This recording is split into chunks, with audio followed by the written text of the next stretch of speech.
두 가지를 미리 말씀드릴게요. 첫 번째, 이 영상은 영어 못하는 게 무슨 잘못이다, 영어도 못하냐? 이런 영상이 아닙니다. 짧지 않은 기간 동안 개인적으로 참 많은 수강생분들을 만나 뵀었는데 제 경험상 영어에 익숙하지 않으신 분들 중에서는 그저 영어를 잘할 필요가 없는 분야, 가령 체육 분야 이런 곳에 계시다가 개발자가 되기 위해서 오신 분들도 얼마든지 있었기 때문이에요. 두 번째, 이 영상에서 이야기하는 영어는 무슨 토익 만점, 토플 만점 이렇게 점수 내는 영어를 말하는 것은 아닙니다. 그냥 중학교에서 고등학교 교과서 수준의 영어를 의미합니다. 마찬가지로 이 영상에서 이야기하는 영어 공부는 무슨 영어 문법 책에 밑줄 긋고 달달달 외우는 그런 공부를 의미하는 것은 아닙니다. 중학교에서 고등학교 교과서 정도의 어휘력과 독해력을 의미합니다. 가령 화면에 보이는 요런 정도? 이 정도 어휘력과 독해력 정도를 학습하는 것을 의미합니다. 이 영상에서는 개발자로서 영어를 잘하는 것과 못하는 것에는 얼마나 큰 차이가 있는지, 영어에 익숙하지 않다는 것이 개발자 지망생에게 얼마나 치명적인 단점이 될 수 있는지 설명드리겠습니다. 사실 이 영상은 찍을까 말까 고민을 좀 했었습니다. 왜냐면 오늘 할 이야기는 실제 필드에 계신 개발자분들은 다 알고 계실 정도로 너무 뻔한 얘기거든요.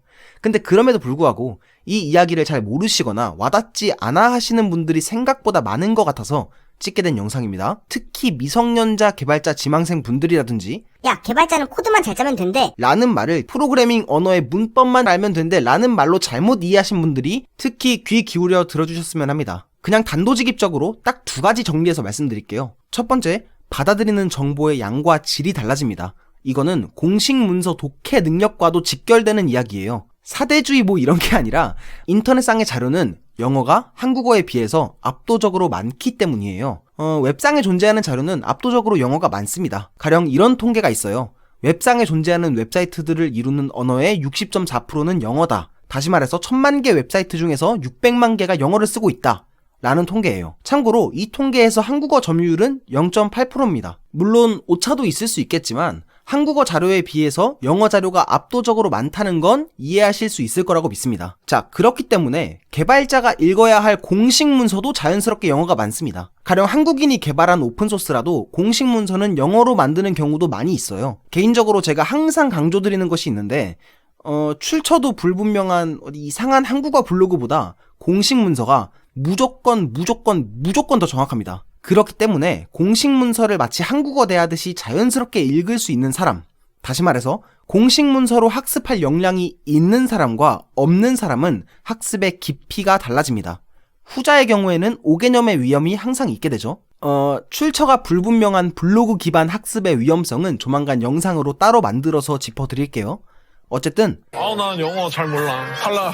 이러고 퉁쳐버리기에는 정보 습득 능력에서 너무 많은 차이를 야기할 수밖에 없습니다. 그리고 추가적으로 말씀드리고 싶은 거는 프로그래밍 언어, 개발 도구, 프레임워크, 라이브러리 이런 것들은 책이나 강의보다도 공식 문서가 훨씬 더 정확할 때가 많습니다. 이거는 버전 때문에 그래요. 예를 들어서 어떤 프로그래밍 언어, 개발 도구, 프레임워크, 라이브러리가 현재 버전 1.0.0이라고 해보죠. 누군가가 버전 1.0.0을 토대로 강의를 만들어요. 아니면 책을 집필합니다. 강의를 제작하거나 책을 집필하는 거 둘 다 상당한 작업량을 요하기 때문에 적지 않은 시간이 소요됩니다. 그렇기 때문에 기껏 강의나 책을 냈는데 이미 버전 2.0.0, 3.0.0으로 버전이 바뀌어 있는 경우도 많이 있어요. 새롭게 나온 버전 중에서는 버전 1.0.0에서의 기능이 빠진 것도 있을 수 있고 정말 너무 중요한 기능이 추가됐을 수가 있잖아요. 그렇기 때문에 책이나 강의조차도 출처가 불분명한 블로그는 당연하고 공식 문서의 변화 속도를 따라잡지 못하는 경우도 있습니다.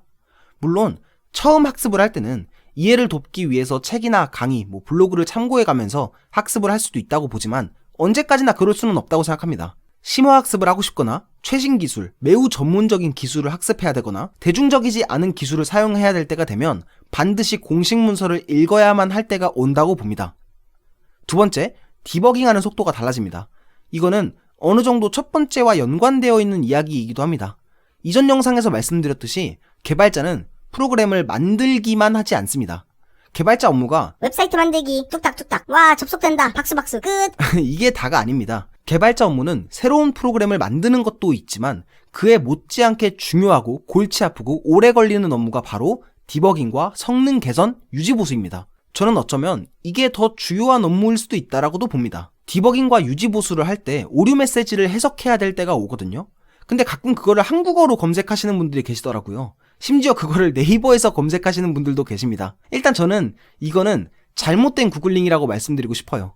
일단 요거는 네이빙이지 구글링이 아니니까 패스. 그리고 한국어로 오류 메시지를 검색하면 당연히 양질의 정보가 잘 안 나와요.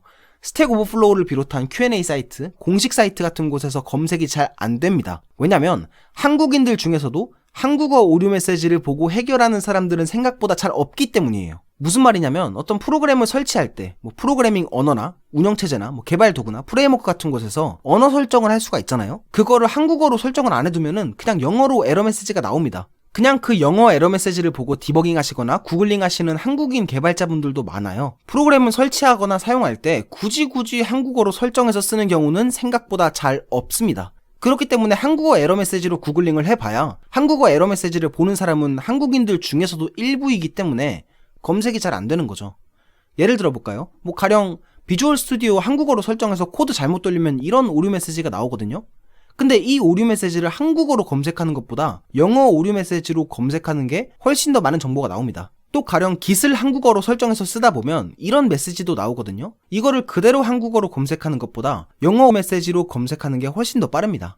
그렇기 때문에 먼 훗날 한국어까지 완벽 지원이 되는 인공지능이 구글을 대체할 날이 혹시라도 만약에 온다면 모르겠지만 그 전까지는 구글링 할 때 그냥 자동으로 영어로 검색하는 습관을 들이시는 것이 훨씬 큰 이득입니다. 그러기 위해서는 아주 기본적인 영어 독해 능력과 어휘력은 있어줘야겠죠. 정리해볼까요?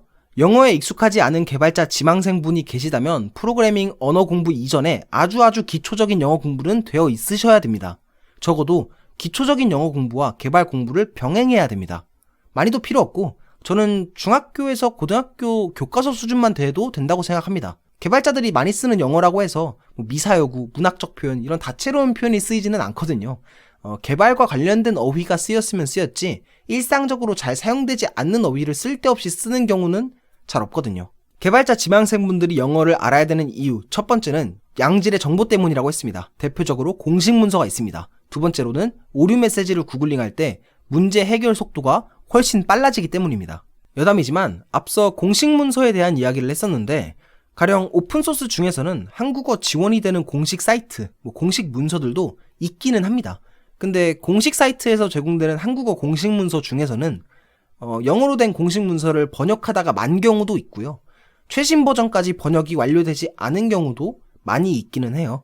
그래서 한국어 지원이 되는 공식 문서가 있더라도 가급적 영어로 읽는 게 개인적으로는 더 정확한 것 같더라고요. 그리고 두 번째 여담으로 한 가지 팁이 있다면 개발자에게 많이 사용되는 영어를 빨리 익히고 싶으시다면 그냥 많이 영어에 노출이 되면 됩니다. 가급적 윈도우나 맥OS나 리눅스 같은 운영체제를 사용하시더라도 영어로 설치해서 쓰시고 개발도구 같은 프로그램을 설치하실 때도 영어로 설치를 해주세요. 그리고 가급적 영어로 된 오류 메시지를 영어로 구글링해서 해결해보는 연습도 많이 해보면 좋습니다. 자, 이번 영상은 여기까지고요. 그럼 화이팅입니다.